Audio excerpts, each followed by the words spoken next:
Good morning and welcome back to my channel. Today I'm going to share a full day of eating with you. If you've been following my channel the past couple of weeks, you'll see that I've traveled from Australia to Singapore to England, and I've been eating whatever I feel like along the way. Nothing wrong with that when you're traveling. My aim hasn't been ketosis for the last while we've kind of moving the other side of the world. We've got one more leg of the journey to get to Ireland. We're in England for a couple of weeks and I'm just gonna do whatever I feel like doing. But yesterday I went out and did a massive grocery shop, and I shared my grocery haul with you of all of my keto finds at the supermarkets here. So I have a kitchen stocked full of keto foods, and so I thought I would have a full day of eating with keto, get me back into good habits, having loads more vegetables, a little bit less on the sugary carbery side. But yeah, so today I'm gonna film that for you. We're having a big family lunch, so for lunch I'm making a bit of a feast to share with family that are coming over, so I'll share all the prep for that with you, and just a full day of low carb keto eating. So make sure, if you're not already subscribed to my channel, you subscribe for more yummy inspirations like this, and leave a like and a comment with what you think of this video and any requests for future videos. So let's go and make breakfast. I'm just going to melt heaps of butter in the frying pan, and we're going to make some eggs. I've got these, look, 12 British free range eggs, and I'm going to make some cheesy fried eggs. I've got my grated cheese here as well. Oh, the butter is melting, and I'll show you as I go. So what I've done is I've cracked 2 eggs into the frying pan, and around the outside I've sprinkled loads and loads of grated cheese. And then what happens is the eggs cook, the cheese melts in, and just leaving it alone there, you end up with these crispy, cheesy edges to the fried eggs. Now I'm going to have a bit of spinach on the side. It's organic spinach, but I just have to show you how pretty is this plate at where I'm staying here. They've got all the cutlery, crockery, and it's just beautiful. I love these plates. Alright, so I'm going to just wash a handful of spinach to stick as a little base, and I'll pop the eggs on top when they're ready. Those cheesy eggs, there's nothing better than cheesy fried eggs. Look at that. And I've got my bit of spinach here waiting. I find with the richness of the eggs and the cheese, it's nice just having some fresh spinach underneath. It just balances it out perfectly. So this is pretty much done. Look at those crispy edges, and that is my breakfast. Oh, and I will catch up with you through the day as I have something to eat. Right, for lunch I'm making a massive stew. We've got family coming over, and I'm just my eyes are watering from all the onion. I've cut onion, leek and garlic, and I'm going to cook. I've got 3 packs. Oh, eyes still watering. I've got 3 packs of this diced lamb, nice and fatty. It's from New Zealand. I found it at Tesco yesterday, and I'm not meaning to cry, but I'm crying from the onions. And then I'm gonna pretty much just cook this just like that, and then I'm going to serve it with some cauliflower mash on the side. So I've got the cauliflower there.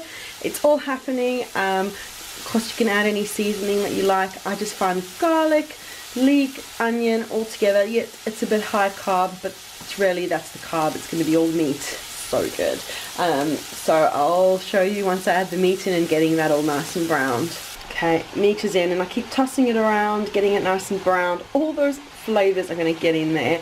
Add a bit of salt as well, and then all I'm going to use for liquid is, yesterday I got this vegetable soup, so I'm just going to pour this over. You could use stock, you could use a tin of chopped tomatoes, you could use whatever you want as liquid. I just want to use vegetable soup because I just thought it'd be really fun, nice flavour. Oh, all the veggie flavour. Okay, so we'll add stock once we have browned up the meat. Now you just make sure it's nice and sealed in, all those juices, and you can brown them if you want to, but I want mine to beautifully poach in the soup stock, so I'm just going to add that now.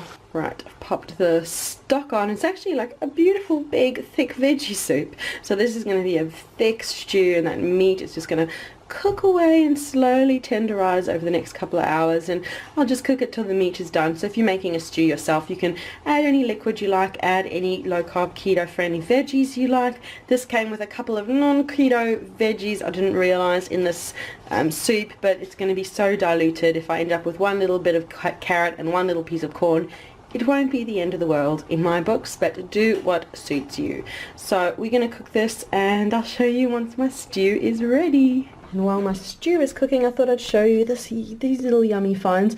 I shared them yesterday in my little Tesco haul, but I'm going to be having these today. I'm sure they're pretty easy to make yourself. It's just nice to have the little cream cheese bites, and they've got pestos, herbs, seeds, chives, all kinds of little things.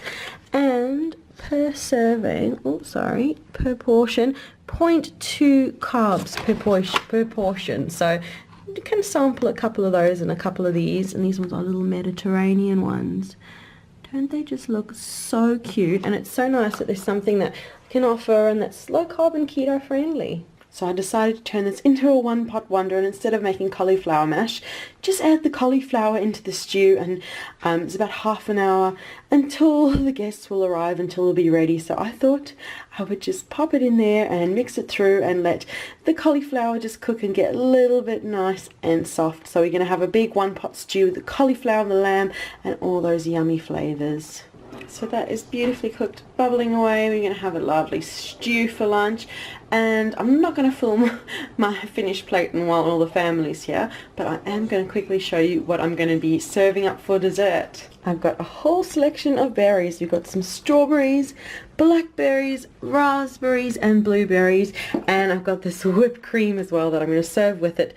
And everyone can just have a little selection, a handful of each, and it's just going to be one yummy meal. And I will catch up with you later on today when I have dinner. Though I don't know after eating all this what I'm going to feel like, but I will catch up with you later on in the day. And that was such a big yummy lunch, and it saw me through for most of the day, but I just feel like something for dinner. And I've got some leftovers and bits and pieces.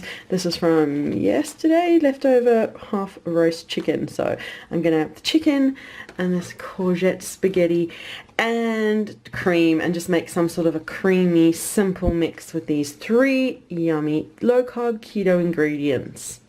I've got heaps of butter melting in frying pan, and I'm just going to cook the chicken until it's heated through, because we don't want cold chicken. So I'm going to cook it till it's heated through, and then add in my zucchini and cream. How easy. Chicken is crisping up nicely, so I'm going to add in my zucchini. The zucchini is in, it's pretty steamy, and I'm just going to pour over some cream to just bring it all together, and it's so good.